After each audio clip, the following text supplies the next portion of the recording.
They say you get knocked down 7 times, you get up 8. If it's something that you really want to do, don't quit, because if you quit, then then you fail because you've chosen that path. And so, but at the same time, maybe it wasn't for you if you decided to quit. And so, but if it's something that you feel so strongly about, just keep going, because the light at the end of the tunnel is closer than you think. Hey everyone, welcome to the Inner Compass podcast. My name is Andy Petranek, and thanks so much for being here. Look, I know there's a lot pulling at your attention these days, and so the fact that you're choosing to slow down enough and join me in a real conversation with a real human being who's, it means a lot. So thanks for being here.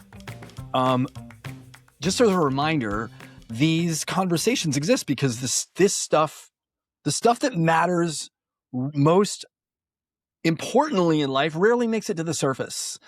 And, these are things like what shaped someone, what they struggled through, the hard decisions they made when things were unclear, things they're still figuring out. That's why this podcast exists. That's why I started this. And I want to make an invitation to you in your listening. So my encouragement to you is to not just hear the words.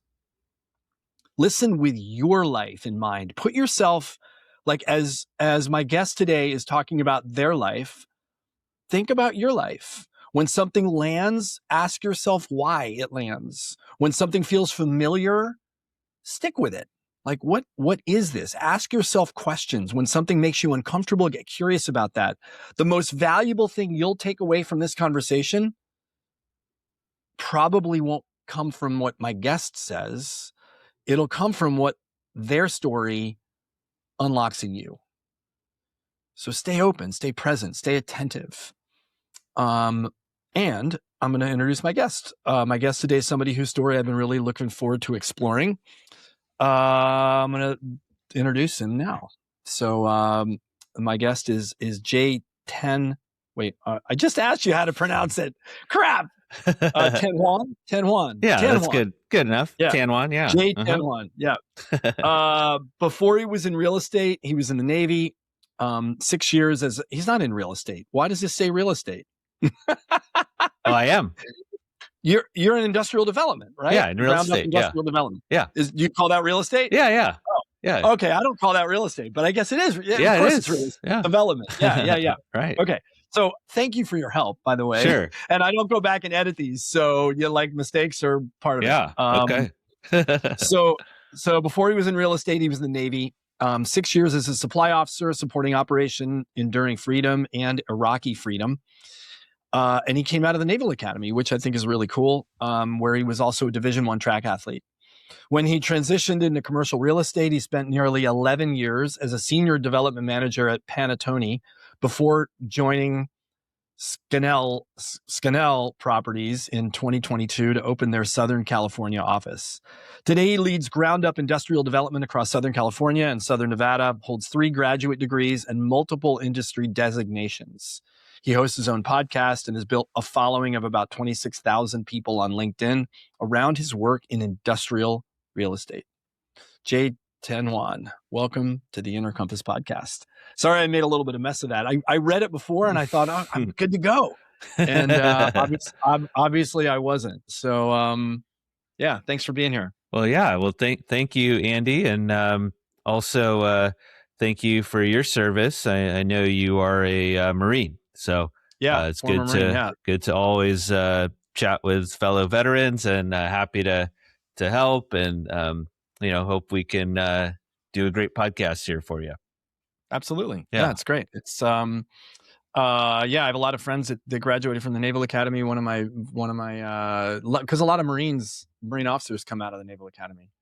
Yeah, I think I don't know if they changed the percentage these days, but when I was there, we have roughly 1,000 people graduate every year, and I think it was something like 16 and 2/3% are go Marine. So it's a selective process. Not anyone who wants to do it can just do it.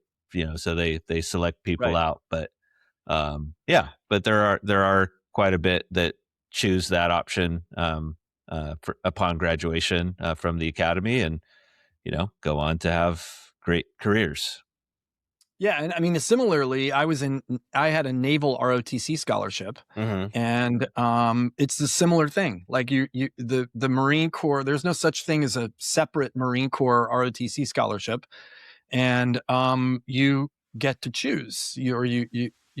Most people, if they don't choose, they become a Navy officer.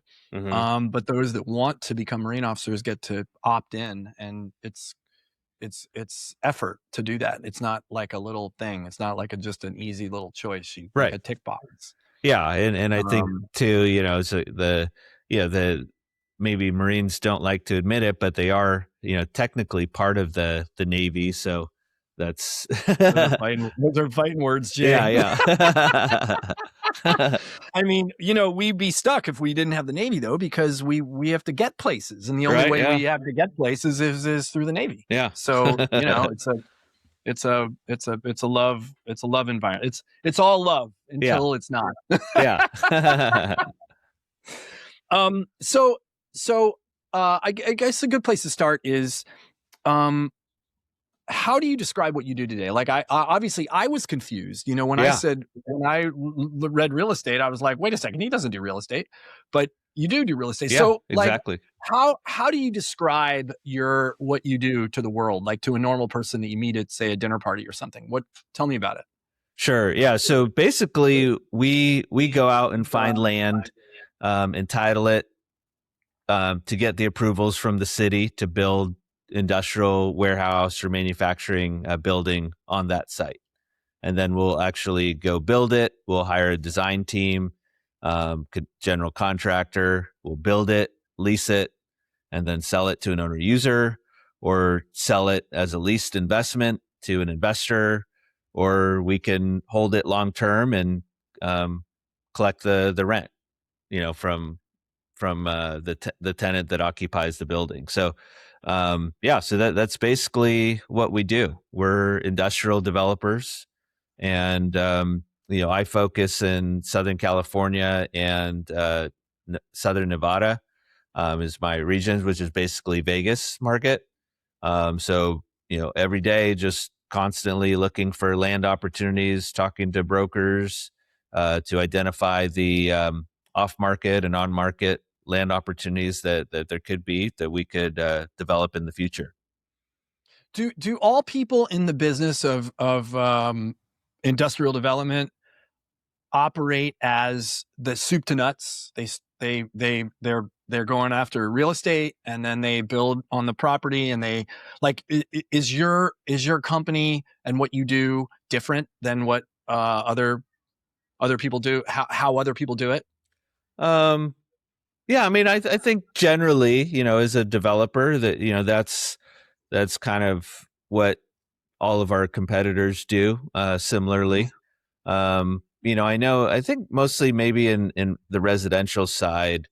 For when I'm talking residential, I'm talking like single family homes. Like there's companies that will, acquire the land, get it entitled, and then, um, have do all the horizontal development ready for the vertical development to come in, and then a Right. builder will come in, buy the fully entitled, ready to go land, and then build the homes on top of that. But I don't really see that too much in industrial development, at least Okay. in the markets that I work in.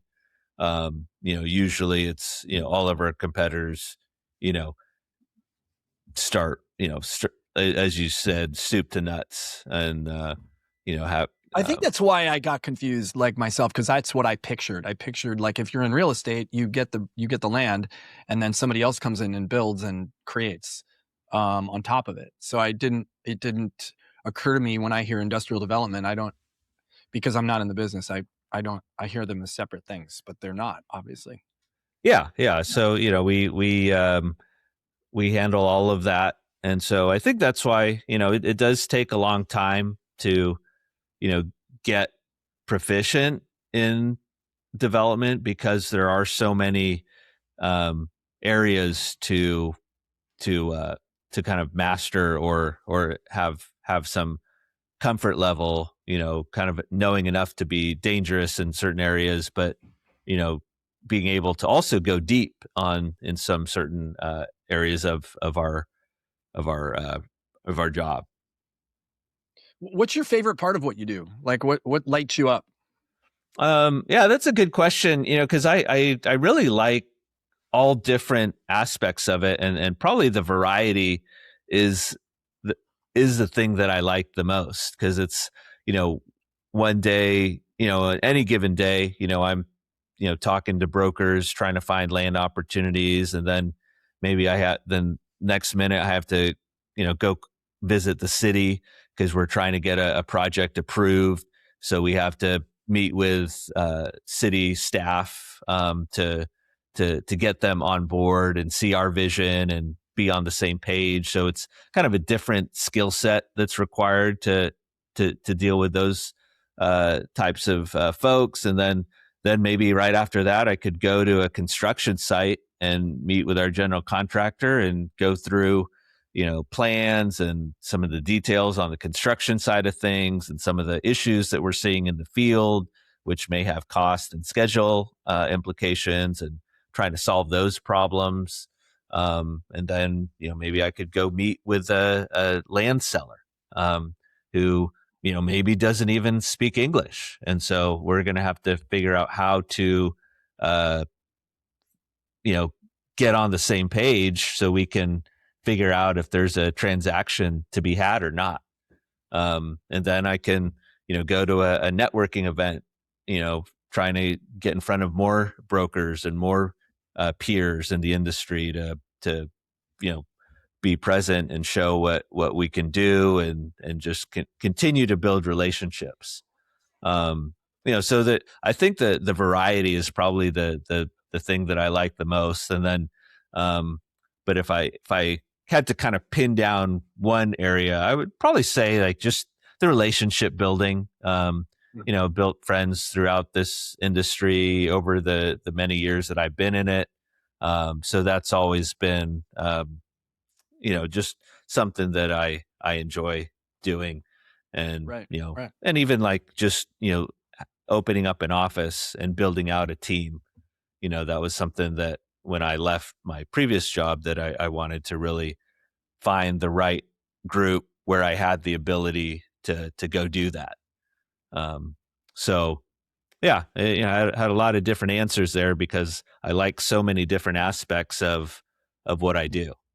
Yeah, right. Yeah. How do you measure your performance? Like, is your like your personal, in terms of like your success, is it measured by growth? Is it measured by keeping projects on track? Is it measured by revenue? Like, how do you get whatever? We don't have to talk about compensation, but just how do you measure yourself that way? Yeah. So, it's really results in terms of projects and how successful they are. There's a scorecard, so whatever, you buy the land at a certain number, and if the market,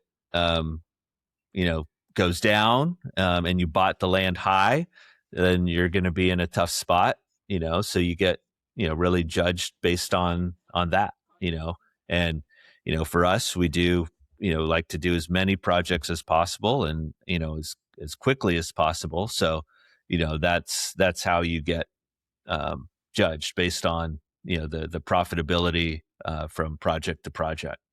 And a lot goes into the profitability. It's not just about whether the real estate goes up or down. Does the property turn a profit? And that's a lot of factors go into that. Right. And the tough part about development is just sometimes the time it takes, because, you can buy the land in where the market conditions dictate, that the land number that you bought it as a good price. But then let's say you have entitlements, long entitlement process that could, some cases be 2 years or even longer, especially in Southern California where there's opposition, you could get sued. And then, so you're going through this entitlement process, kind of going through the city to get all the approvals that you need to build your building.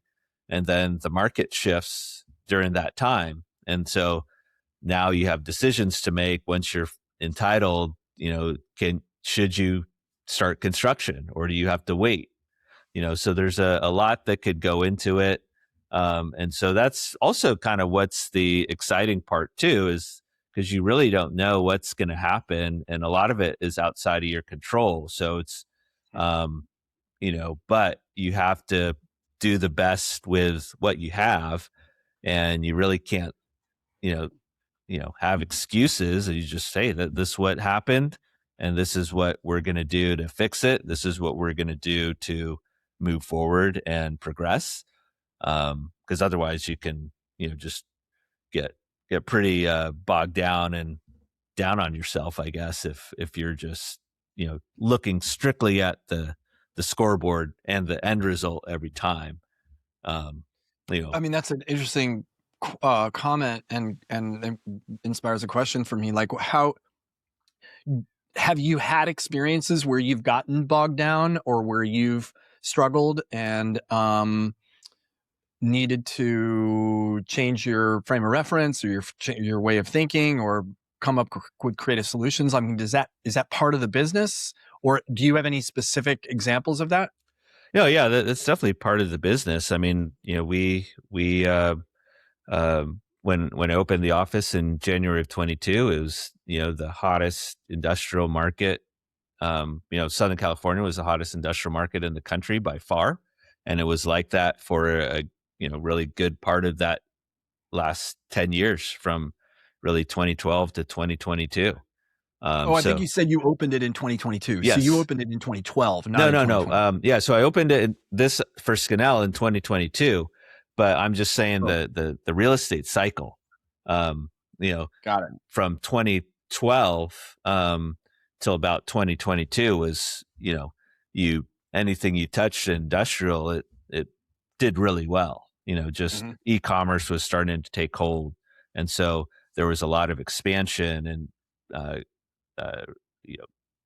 retailers were building out their distribution network, and to accommodate e-commerce and to incorporate that into their business. So there was a tremendous amount of growth in that period for industrial. So we were talking warehouses and distribution, right? So, and in Southern California, you have the ports of LA and Long Beach, which are the largest ports by volume in the U.S. by far. And so you have a lot of product that's coming from Asia, namely China, coming through those two ports, which are essentially one big port because they're literally right next to each other. So it's just one big port. All that stuff comes in through the ports coming from China, and then where does it go? It has to get stored somewhere before it can get redistributed to the rest of the country. And so over that decade, that's what we saw. And then, of course, COVID happened in 2020. Everyone was sent home. There was money being sent to people at home. And so if you can't go out, can't do stuff, you got money in your pocket, you're probably going to buy a lot of stuff. And so that's what happened. So it put rocket fuel into the system. And then, e-commerce really took off from 2020 to 2022. But then just like, sugar high, all things must come down, and so that's what our industry is dealing with now as we kind of come out of that period and trying to right size and correct. Was that hard for you specifically? I mean, you opened an office in 2022, so I mean, that it sounds like a questionable hindsight call to start something new in 2022, or like, was that a difficult time for you? Yeah, I mean, I think just for anyone, I mean, but for me specifically, yeah, I opened an office in 2022, but really, my career when I started in industrial development, it was 2011. So basically right at the bottom. And so I saw, at least from industrial development, just nothing but, improvement each year, and things were, getting better every year from 2011 all the way to 22. And so, yeah, so it's, just learning how to navigate a market like we're in, and still, stay positive, still do what I'm supposed to be doing, still reaching out to brokers, uh, reaching out and not just sitting back and waiting for things to happen, because, you know, there's opportunities in any market. And so it's just, now it's a matter of finding the right opportunities. And I kind of compare it to, finding a needle in the haystack, um, pulling out one straw at a time, because that's kind of how it how it feels like at the moment. Because when the market was hot, you're basically, you could peg land numbers at whatever you needed them to get to, or whatever the seller wanted, because you could have all this rent growth, and you were going to get something once the building was completed. You're going to get a big rent, or you're expecting a big rent. And then when that flipped, then that land number that we could pay in 2021 and 2022 no longer became the case. But the sellers still, in their minds, psychologically, you know, kind of got anchored to that high number. And so they think that, oh, that's where the value is. And so it just takes time for them psychologically to, you know, come down from those numbers. And, and they also there has to be more of a need to sell now, in terms of uh, an actual life event like death, divorce, taxes, which would cause a need for a real estate sale or transaction to take place. Because when 2020, 21, 22, there was really, didn't matter, because it was really like winning a lottery for these folks, because they were, the real estate was worth way more than whatever business they were running. And so it was a way for folks to, just cash out and, you know, and reset and do whatever they want to do. But because the values were so astronomically high.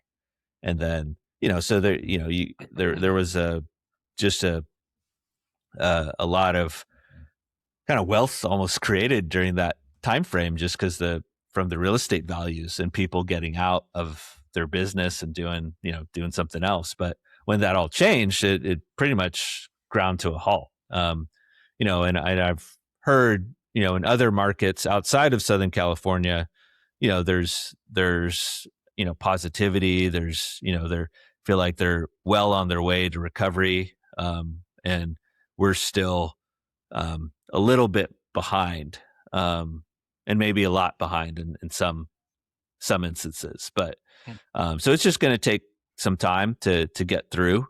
But you really, for myself, I have to have a good positive attitude, and to keep showing up every day and doing what I'm supposed to be doing to generate the leads and the activity that I need to be successful. How do you, like, what's your strategy for that? Because I know that's something that is hard, like for anybody, whether it's in your business or in any business, to have, the kind of length of time of success that you had, and then to suddenly have things flip. Like, what did you draw upon that allowed you to stay in the game and not, implode, or not, like, what personally, like, what was going on for you? How did you do that? Yeah. And I think, I think a big thing for me, is, I find inspiration in, books that I read and audiobooks that I listen to. I am, I believe in God, and I look back at all the things that, God has blessed me with over the years. And sometimes what, what comes out, or what I want, is not exactly what's in God's plan, but it seems in the moment that it's a bad event that happens, but over time it reveals itself to be something that's the right thing, and I'm glad that I didn't take that one path or something like that, right? So I, so that's a big part of it, just trusting in God and knowing that it's going to be okay at the end of the day. It's just, and then you just don't quit. You just keep pushing ahead and moving forward. And so, I find a lot of the successful people, have a lot of failures, and a lot of that doesn't get advertised as much, the failure part, because it takes a lot of it. And I think that's a big difference between folks that are successful and those that aren't, or they just don't quit and just keep going and keep going. And, they say you get knocked down 7 times, you get up 8, and you just, if it's something that you really want to do, don't quit. Because if you quit, then yeah, then you fail, because you've chosen that path, right? And so, but at the same time, maybe it wasn't for you if you've decided to quit. And so, but if it's something that you feel so strongly about, just keep going, because the light at the end of the tunnel is closer than you think. And so, I hear something in what you said that I think is important to bring out. Is you mentioned just very quickly, like, you reframe obstacles or difficulties as potential opportunities. And because you don't know how it's going to turn out. You don't know what the thing that appears as, a dead end might occur. Sometimes our greatest gifts in our lives come as a result of our biggest setbacks. right. And we don't know when it's a setback that it's going to become the greatest opportunity. Yeah. We don't know what's going to happen as a result. And I think that's really, really valuable for people that are going through it, or because I hear that in what you're describing. Yeah. I mean, I'm still going through it. There's not, I'm not at the point where it's like, okay, now recovery is imminent. It does still feel like there's still some more wood to chop, and so, I just, like I said, I keep going, I keep showing up every day and keep doing what I'm supposed to be doing. But what I mean by what I'm supposed to be doing, I mean, I'll I just started thinking, maybe, you know, 3 years ago or so, like, am I doing everything I can, to make sure that I'm going to be successful and find, the needle in the haystack? Because that's really what I have to be doing. So that's, I was doing, journaling and doing, some form of meditation and that sort of thing. Um, Documenting wins, and with Tim O'Brien doing productivity funnel. So I was really doing that every day, and that was really impactful. Um, you know, as as I started doing all that stuff, incorporating that into my daily routine. But when I started thinking about what I really should be doing, and how do I make sure that I'm checking every single box and not leaving any daylight between, an opportunity for me to not be successful. So that's when I started really saying, okay, I'm going to really take control of what I can control. So I'm going to, get up early every morning, 5:30 in the morning, and do basically, a number of different steps to start my day. Because What are the steps you take? so what's like, your morning I ritual? I'll start by saying, I found inspiration and, Robin Sharma's 5 a.m. Club, Hal Elrod's Miracle Morning. And I can't remember the author, but it's Arete is the name of the book. And so kind of the combination of those things, I started to really form what I need to do each morning as I get up. So I'm not just getting up early just to get up early, and starting work. I'm getting up early, first thing, even before I kind of get out of bed, I start thinking of, as many things that I should be thankful for, or that I'm currently thankful for. So that's like the very first thought into my head in the morning. And then I have kind of a mantra that I've developed over the last couple of years. And, I add to it every once in a while if something really resonates with me. But that mantra that I say really kind of reinforces all the things that I'm trying to achieve and to start my day off right. And then from that point,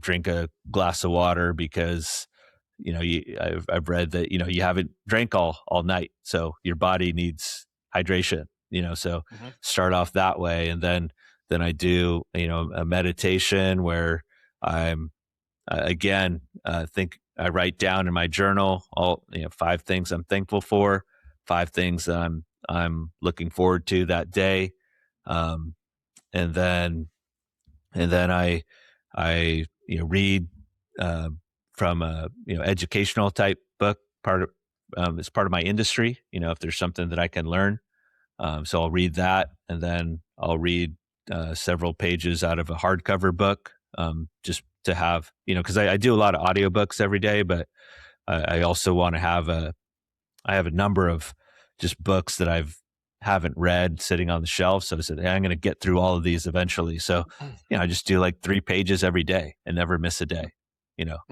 and, and every day is every day. And so like, no matter what, it's going to happen, so it's a habit, and so do that, I say a number of prayers that that resonate with me. So do that, also kind of part of the routine in the morning and the habit.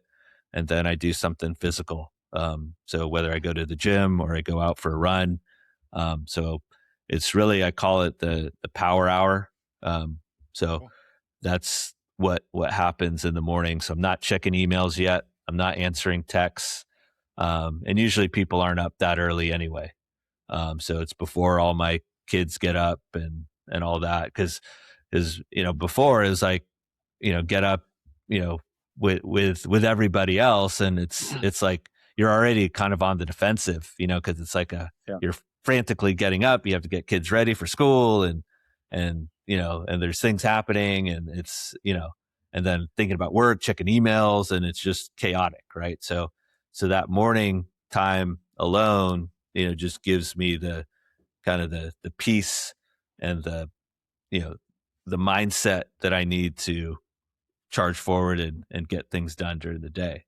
And I'll even back up because it actually starts more at night before I go to bed. Cause it's like at night I write down in my journal, all the wins that I had that day. And then I write out, with the productivity funnel, just the things, the tasks on the business and in the business that I have to do for the following day. And so, there's days, I, on that where I've missed it, but, I'll write it down in the morning, so, when I'm talking about the night before, on my tasks, but, but for the most part, I mean, that's every day, Saturday, Sunday, the same, cause I thought about that, like, oh yeah, I'm just going to do it Monday through Friday.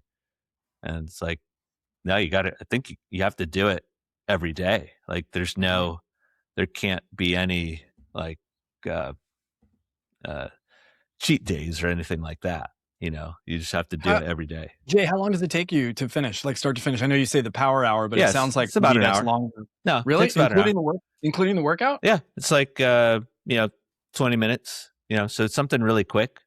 Oh, I see. But Okay. like on weekends, I'll do a longer workout, so then could be a couple hours. And, most of my family, they sleep in on a weekend, so Yeah, right. I'm way ahead of them by the time I get home from the gym. And, so Right. it's like, ready to start my day. So the So meditation is short, maybe 5 minutes, or yeah, and it's the just reading is short, five obviously ten pretty short. minutes. Yeah. Right. And Right. then, You're so not trying to set any long records for any of these things. no, Like these no. are not. It's more just the discipline of showing up every day and doing Right. a little bit. Yeah. Just that's it. Right. The discipline, doing, doing it consistently every day for a long period of time.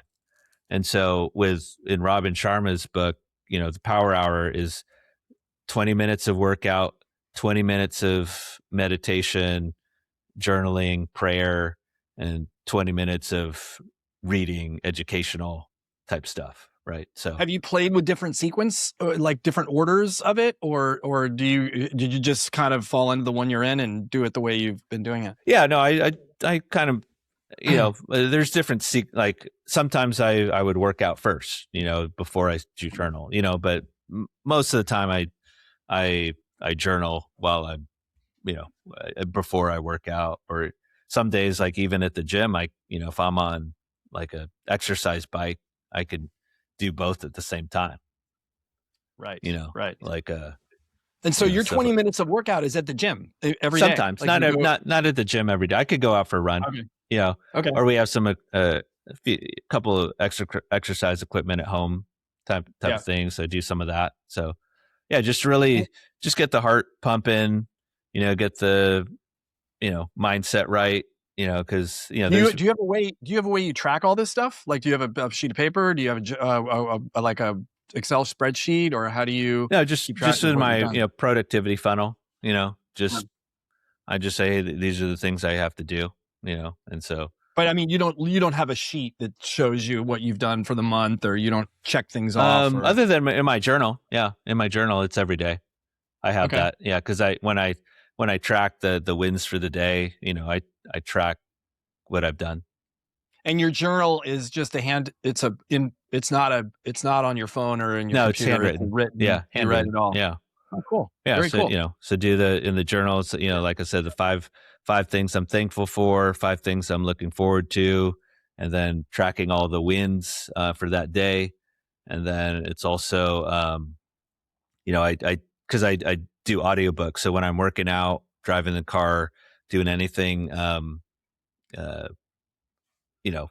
where it's kind of mindless, so to speak, Yeah. I'm listening to an audiobook. So, you know, and we spend a lot of time in our car, and, so with the audiobooks, it's usually something that's, uh, not nonfiction, self improvement, inspirational Mhm. biographies, that sort of thing. So, I don't watch the news. I don't, um, I don't put myself in situations where negativity is kind of the thing. So, and whether that's people or just news, I avoid those types of things, and just fill my head with positive messages and, inspirational messages about pushing through and getting through difficult times, and, finding out how to, get through a difficult time, and Jay, just pushing forward. when did you adopt this strategy, this mindset? Like, when did you start this, and what have you noticed as a difference? Yeah, I mean, I think, I think I started like really doing audiobooks since 2019. Mhm. And then journaling. I remember the day because that was the day that everyone got sent home, Ah, from COVID. So it was March 11th, March 2020. March 11th, right. Yeah. So that's my very first journal entry, and Wow. then haven't skipped a day since then, so, And your um, journal entries are not like long form. You don't do long, like, big narratives. You do the same things you said you do yeah, every day. but when I'm taking like notes from the audiobooks, because you can clip them in Audible, like Mhm. a passage or something, an excerpt that really resonates. So I clip it, And then at the end of the day, I go back, listen to that clip and write it down.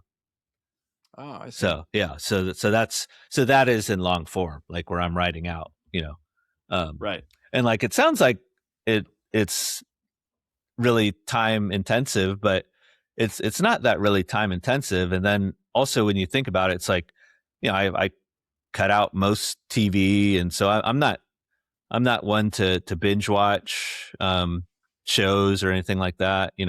When uh, and I watch movies like on Netflix with my wife and things like that. But I usually are that's not my default. Just coming home and and plopping down and watching TV for a couple hours before going to bed. So try to maximize the time that I have, because if I get off at 7, my kids are still up, so I got a couple hours with them, spend a little time, with my wife, and then, then I got some stuff to get ready for the next day. What's bedtime for you? What time do you try to get into Well, bed? that's what I struggle with as well, because I want to go to bed earlier, but for me naturally, I'm more of a night owl. So when I was younger, I would go to bed at 1 o'clock, 2 o'clock in the morning, and then get up at 6 or 7 the next day and be totally functional. I don't drink coffee, so I'd be totally fine. But then I I read an audiobook, or listened to an audiobook called Why We Sleep, and that just, I think that's by Matt. Who is that by? yeah, I can't remember the He's author. That's a legit book. That's one of the books that I refer people to if they want to talk about their sleep or listen to them. Right. Yeah. So about, that, and so apparently it's not good for your health to do what I was doing, getting, as little as 3 to 5 hours of sleep a night. I just thought it was a badge of honor, kind of like, I think John Gruden, he was bragging, like, I think he gets a couple hours a night of sleep a night. And so I was like, oh, I'm kind of like that in terms of like my body clock. But, yeah, so nowadays I usually get, early for me is like 10:30, but most of the time it's probably somewhere between 11 and midnight. Yeah, I mean, I think it's important for people out there in the world to know that there are people, and maybe you are one of them, that can operate pretty well on 5 hours of sleep or 6 hours of sleep. Like they're very much in the minority. Mm-hmm. Most of us need 6.5, 7, even up to 8 hours of sleep. Yeah. But there are exceptions, and maybe you're one of the exceptions. It's really interesting. So it's cool that you've found a way to make all that work, because it does sound like a lot, like what you do and how you prepare yourself, and then what time you get up in the morning to do all the things, and you don't drink coffee, like all the things that people were like, what? He's doing all this and he doesn't drink coffee? Like, what? Are you kidding? Like, are you shooting up with something? Like, how in the world do you do this? So I just think if you wanted, what do you do for fun? Like, it sounds like this is a very disciplined life, almost like you're like a in a monastery as a monk or something. Like what do you do to unwind and have fun and do? Well, I guess, for me, I wouldn't do it if I didn't enjoy it. Right. Of So course, of course. so like, I think in that sense, I'm, maybe a bit different, like, I enjoy and look forward to that part of the day, for some, that's just, for some odd reason. Yeah, for some odd reason. Yeah. You're just wired that way. Yeah. Yeah. I bet it goes back to your Naval Academy. Look, Division I track athlete, like you have a certain, you've been instilled, and we haven't talked about this at all. I could talk to you for 2 or 3 hours. There's so much here, but obviously something was instilled in you at a young age that created a trajectory for your life, or a mindset, the way you operate, the way you think. Yeah. I mean, I wasn't I was disciplined more than probably most, to be able to do those sorts of things, but like I Yeah. wasn't to the level in terms of daily routine and daily habits that I am now later in life. Right. And I don't Right. know if I could have done it early on as disciplined as I am now, you know. Right. Because part of it's out of necessity. Because once you have kids, like I used to sleep in all the time. Go Right. and Right. go out and have fun. Especially in the Navy. Have a good Yep. time. So I'm sleeping in late, right? So I'm not Yeah. getting up early. But so um, so that was like different time in my life. But then once I had kids, like felt like I was just getting up earlier. Just to I don't know why. Yeah, just to to have the alone quiet time, I guess, before the chaos ensues. What sort of impact has this had? Like you started, I remember that was the second part of my question from earlier when you started, and then now, like what do you notice an impact, or is it just become part of your life and it's like, because I guess you wouldn't know the alternative. It's not like you've experimented with not doing it.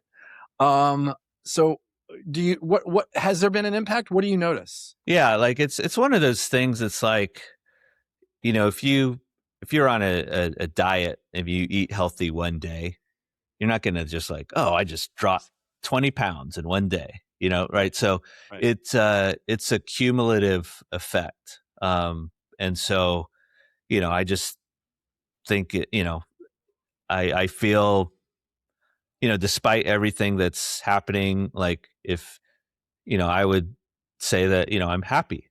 Right. And so I still have goals and, desires to achieve great things that I have set for myself. But I am happy with what I've achieved while also still having a need to strive for more and to maximize all the talents and all the things that God has blessed me with. And so I don't want to, look back and say, oh, I could have done that, or I didn't maximize my abilities. Mhm. So that's what kind of drives me moving forward, and then also providing for my family. I have a wife and two young kids, and so Mhm. want to be a good example for them and see, so they can see what hard work looks like and what Mhm. it takes to be successful in something that they find, um, that they are passionate about. So I guess along those lines, there's so many things I could talk to you about, but we're limited in time. What does fulfillment look like for you today? Like what does yeah, I don't think I need more than that. What does fulfillment look like for you today? Yeah, I mean, I think it's making sure that my family is has the things that they need, and my daughters can have the ability to dream big and not be held back from outside influences to squash dreams. So I think that is something that's very important to me. And then in my professional life is really you know building out this office to where I think it can be, and then just being having this office be successful and profitable, and I think that's the thing too, is like we when we set a goal, and you achieve that goal, it's really fleeting. The achievement of that goal, it's like winning the Super Bowl.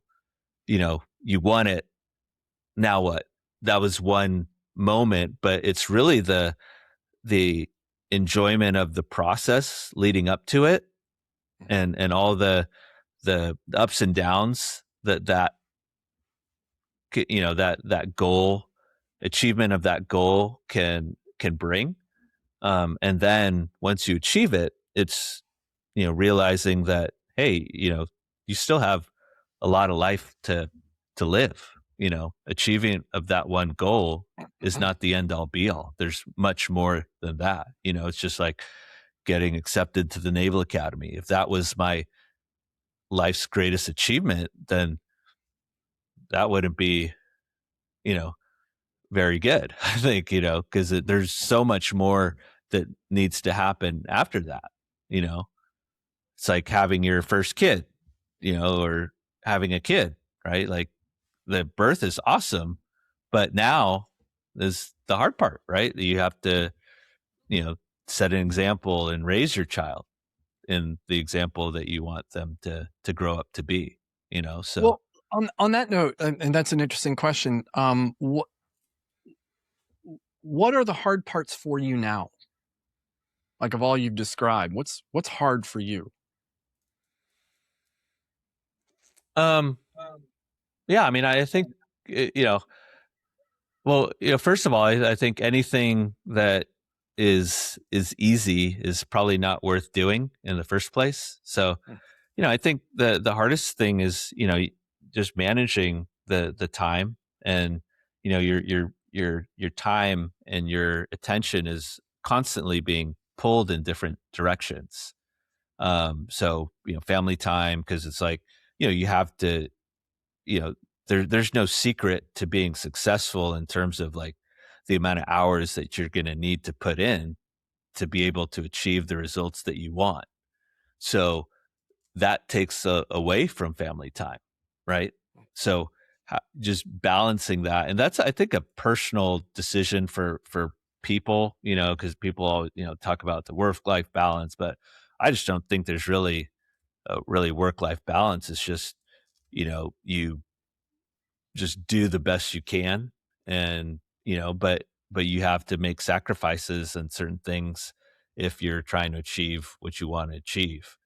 So So um, where do you struggle in making those kinds of decisions or judgment calls? Like, is it between business and family life? Is it with your wife? Is it with, like, what's hard? yeah, I mean, I think Yeah. that all of that, spending enough time, quality time, not just time, right, with my wife, spending enough time with my kids so that they see me, and they, I'm present in their lives, and then also spending enough time at work, to make sure that I'm successful in my professional career. But, you find time during the day. Like, I mean, it helps when you cut out a lot of things, right? So, like I said, I don't, I'm not scrolling on the internet, or, Mhm. doing, I'm not binge watching stuff. I'm not, you know, um, you know, doing, kind of, stuff like that. Right. So, I'm able to, I think, maximize as much time as I can. So, What would your wife say as an answer to that same question about you? um, yeah, I mean, I think, I think like anyone, it's probably like, it could need to do better. Right. Does she is that something that she would say, "Oh, I he think needs to do so. better," Yeah, I and need to do better, right? in terms of And what? so In terms of how just, yeah, much you're how much you're around. time, and, what things I, stuff, stuff I need to do around the house, and, you know, Yep. um, yeah. And How do you keep yourself out of the potential pitfall of it's never enough? Like, do you ever have that thought in your head? Oh my God, like, everybody wants something from me. I can never do enough, or I can never get there. no, I mean, I don't feel like that. I mean, I think it's, I think people should demand, um, have high expectations for me. Um, and I think it's better than not having any expectations and having a low bar, so, because it's something for me that, I need to strive to do better at. And, at the end of the day, like I said, I'm doing the best I can. And sometimes, I may make the wrong decision, but then I have to fix it, as much as I can, and then it's just, okay, I got to learn from this experience. And then, for the next time, I got to do more of that to, but at the end of the day, I mean, it's, it's really the person, like, these are all decisions that individuals have to make on their own, what works for them and what doesn't. And we're all different. And, I respect that. And, it's like, I can't expect people to be the way I am. And I can't expect to be like other people. I've seen other people in my work life that have been even more disciplined and more, gung ho about things than I am. And so that's just how it is. Right. So, if I were to give you the option, like suddenly create a picture of your life where you didn't have to, where this idea of hard, if it's not worth doing, if it's not hard, it's not worth doing. If you didn't need that in order to be successful, like what have you ever considered that? Have you ever considered a world and like what that might occur as, like, for no, you? I No? yeah, especially like if you ask me now, like, yeah, no.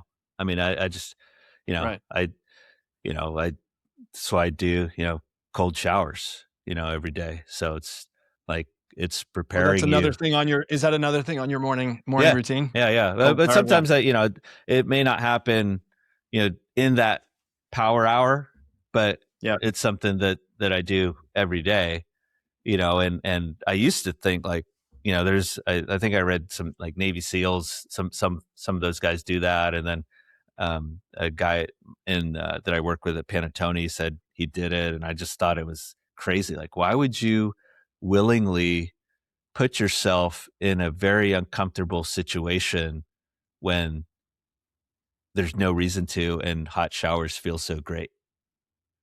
And so, What's uh, your answer to that question now yeah, that you do it? yeah. I think, yeah, it's just, you have to, like, our lives are so comfortable, like, especially, I live in Orange County.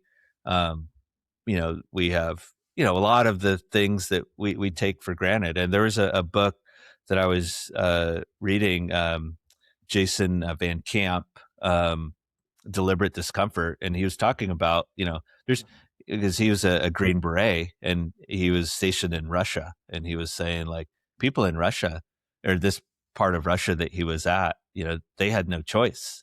They had to have, they could only take cold showers, and so they didn't have hot water. And so then he had to as well.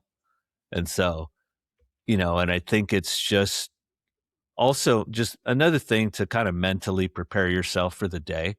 And, so if you can get through that, then how bad can everything else be? And then it's just like anything, the more you do it, because I've been doing it, probably 3 years or so, like, every day. And it's still bad, right? Like, mentally, it's like, oh, but right when that water hits you and it's freezing cold, but Do then you not even give yourself the option of hot, or do you no, start with hot and then go to yeah, cold, or no, you yeah, just do it cold, all, it's all all cold? cold, yeah. So, Right. um, if I lived in, the Midwest, I maybe it would be even harder because, like, but it still gets pretty cold, in the winter days out The here. But Midwest, meaning like the water that comes out of the tap that's cold would be yeah, way colder than Orange yeah, County. yeah, Yeah, because, 100. like, and I've done Yeah, it 100%. because, Yeah. like, we every December, we, for at Scannell, we have our company trip, or company meeting, and it's in Indianapolis in December. And so I've seen the weather outside like below zero, and I've done it with just the cold, and it's a lot harder. Yep. But Yep.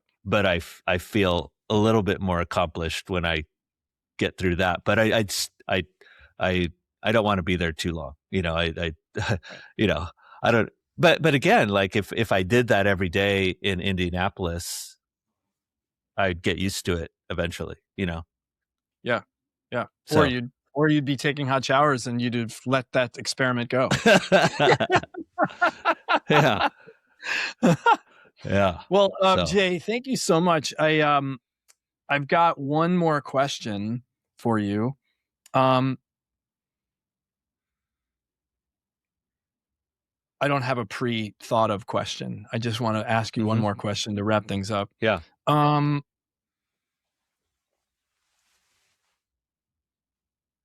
If you had to sum up your inner, I know my podcast name is Inner Compass. You have a pretty strong inner compass, and you know what it is. Like, if you had to sum up your inner compass in a few sentences, what would you say it is? Like, how does it drive you? How does it dictate your life, your choices? Yeah, can you rephrase that, or say it another way? So I just want to make sure I understand. You have a certain way that you relate to yourself in your life. You have like a certain inner dialogue that you have around making decisions and how you spend your time and what you do. Like, how would you summarize in a few sentences what that I call it the inner compass, but it could be, what that mindset is telling you, is like, describe that. Yeah, I mean, I think probably a good way to describe it is, kind of taking pieces from some of the, I mentioned earlier in the episode about, kind of a mantra that I say kind of in the morning. And then I also write it down every day in the journal, and a couple of things that I say Would you be willing to share what it is, or is it personal? Yeah, some of it's personal, but like, I mean, I could share like a couple things. I mean, it's just like, every day is every day. Be every day. Win the day. I can do it. Those are just, a couple things, right? Like, that I say, play to win, too easy. That's just, that's kind of like saying, whatever difficulty is, like, it's too easy, just, and all that stuff is just, just being reinforced every day, multiple times throughout the day.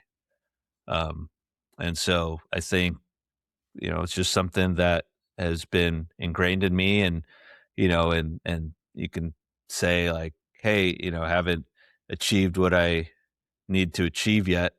But why am I doing all this is because I know that I will, and it's just a matter of time. And it's like, I'm, think about it as like being relentless, like, like a river, versus a rock. The rock's very sturdy, but over time that river will wear down that rock. Right. Very cool. Yeah. Well, Jay, thank you so much. I never have any idea really where our conversations are going to go, and this one went in a really cool direction, and I really appreciate your willingness to share all of it and to be your full self, and to, like, share your, secrets with the rest of us. Yeah. I really appreciate it. Yeah. And thank you for having me. As I don't really talk about it that much because, I don't really have an opportunity to, so I appreciate you allowing me to share it. And, I think I have really no problem sharing it, because I know that it's a lot, and most people are not gonna do it. It's just how it is, right? Like, there's so many resources for people that are out there to, hey, this is what it takes to be successful, but how many people are actually going to follow it? Yeah. And I think it's very helpful to hear from people who are, normal Joes, not that there's anything normal about you or that you're Joe, but like, because, you can read it in a book, you can see it in some sort of highfalutin way, but when someone takes it and actually puts it into work and practice in their life, it's different. and it's very helpful for people to hear about that. So I really appreciate that in your share. Yeah, no, I really appreciate it. Again, thank you for taking the time to invite me on to join you, especially as a fellow veteran, and allow me to share kind of my thoughts on things and my like philosophy, I guess, and Yeah. how I approach my life today. Things change all the time, but I hope to continue to implement this, and it's already been a habit, but to continue doing it really for the rest of my life, and it's become part of who I am. And so I think that's when the habit forms and it becomes part of who you are, then that allows you to push forward when you get undisciplined that day, or don't want to do something. It's like, hey, you just got to do it. Every day is every day. Right. Right. There's just what it is. That's right. That's right. Well, thanks again, Yeah. Jay. Don't hang up. I'm going to end the podcast and then we'll say goodbye after. So, thanks again, and we'll talk again. Great. Yeah. Thank you again, Andy. Appreciate it.